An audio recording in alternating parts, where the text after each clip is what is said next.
You ever find yourself scrolling, and then bam, you're totally sucked into one of those puzzles? You know the ones. Spot the fake influencer, solve the riddle, find the hidden clue. Well, today, we're going to deconstruct the surprisingly clever formula behind those viral Brightside riddles. Okay, let's just dive right in with a classic example. So, you've got Amber, she just hit 10,000 followers, big deal for her. She invites two of her biggest fans, Sophie and Mia, to celebrate, but one of them is secretly a hater. Sophie brings a bouquet of lilies, Mia brings a gold necklace. Who's the fake fan? If you guessed Mia, you got it. So why Mia? Because a real fan would know that Amber has a super famous, well-documented allergy to gold. Giving her a gold necklace? Total rookie mistake for a supposed superfan. This right here, this little twist, is the absolute core of the Brightside formula, and we're about to break down exactly how it gets you every time. So first up is their mastery of visual clues. It's all about hiding something wrong in the picture, something that's just off, and it's hiding in plain sight. Here we go, perfect example. A jewelry store just got robbed. The cops think the two suspects are hiding out in this hair salon. The scene looks totally normal, right? But one of these people is a robber, just trying to blend in. Take a really good look. The clue's pretty obvious, but only if you're looking for it. And there it is. It's her. She's holding the magazine upside down. In her panic to look casual, she just grabbed it without thinking. It's such a simple, tiny mistake, but it completely shatters the illusion that she belongs there. Oh, but hold on, it's not over. These puzzles love to have multiple layers. The police know her accomplice has bright blue hair. So now we gotta scan the salon all over again. Where could somebody with bright blue hair possibly be hiding? And this is just brilliant. Look over at the mannequin head. It's bald. Our second burglar was smart enough to snatch the wig right off of it to cover her own crazy hair. See? It's all about spotting what's missing or what just doesn't belong. So what this really does is train your brain to hunt for contradictions. An upside-down magazine is a logical inconsistency. A pizza box in the trash of someone who claims they only eat home-cooked meals, that's an environmental giveaway. A price tag in dollars when someone claims to be in Paris, you're reading the background. It's all about finding that one detail that unravels the whole story. Okay, next up, we're moving beyond just what you can see. These puzzles also test your fluency in the very specific language of the internet. This is where being, extremely online is actually a superpower. All right, check this one out. You've got an influencer. He's on a live stream, he's smiling, seems totally cool. But his friend Isabella is watching, and she knows he's in serious trouble. The answer here isn't in the picture itself. It's about how you read online text. What could the message possibly be? And there it is. Look at the title of the stream. Skeletons Obey Squirrels. I mean, that's just nonsense, right?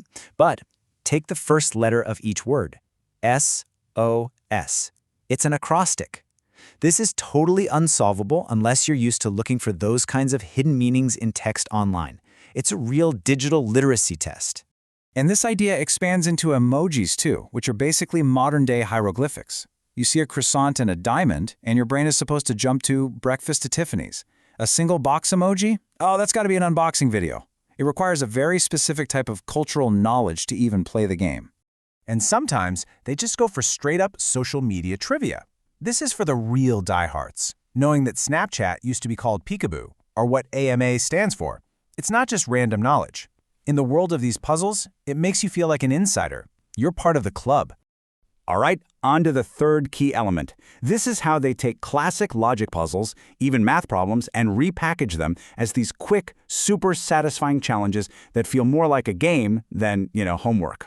So here you go. A pure logic problem, but it's framed as this cool, high-stakes heist. You've got to open a safe. The code is hidden in this equation. 3 5s have to equal 6. How in the world do you do that? It's not about spotting a visual clue. It's just about creative, outside-the-box thinking. And when you see it broken down, it feels so simple. You take your 3 5s, you just pop in a plus sign and a division sign. Now, you got to remember the order of operations from school. 5 divided by 5 is 1. Then 5 plus that 1 equals 6. It's designed to give you that perfect aha moment. And click. The safe is open. The problem is solved, you get that little rush of feeling smart, and you're immediately ready for the next one. They also do this with word problems, but they make them feel super current by tying them into the whole social media world. We're not talking about 2 trains leaving a station. We're talking about influencer follower counts. It just makes the math feel way more engaging. And visualizing it with a simple chart like this just makes it click. Okay, so Caleb's at 2 million, Brian has double that, so he's at 4 million, and Dennis is smack dab in the middle. And there you have it. A super clean, logical answer that makes you feel like a genius. Add the 2 together, divide by 2, and bam! Dennis has 3 million followers. It's a quick, tidy little puzzle that makes math feel easy. Okay, so we've taken apart the what and the how, but now let's get to the really interesting part, the why. Why is this formula just so sticky? Why can't we stop watching them? Well, it really boils down to this perfect storm of psychology and social media. You get this instant dopamine hit every time you solve one. It's a super fast problem and solution loop that our brains just love. And they test skills like observation and digital slang that actually feel relevant. Plus, the barrier to entry is super low. Anyone can take a guess, which makes them incredibly shareable. You solve it, and the first thing you want to do is send it to your friend to see if they can get it too. And I think this quote really nails it. These feel like little games, but they're tapping into a much deeper desire we have to make sense of this crazy, often misleading digital world we live in. They're like little training sessions for our brains, teaching us to spot fakes, decode messages, and just think a little more critically about what we see online. So yeah, it's a fun distraction for sure. But it also kind of holds up a mirror and asks a pretty big question for all of us. In a world that is just flooded with fakes and hidden meanings, how sharp are your detection skills, really? Thanks for digging into this with me.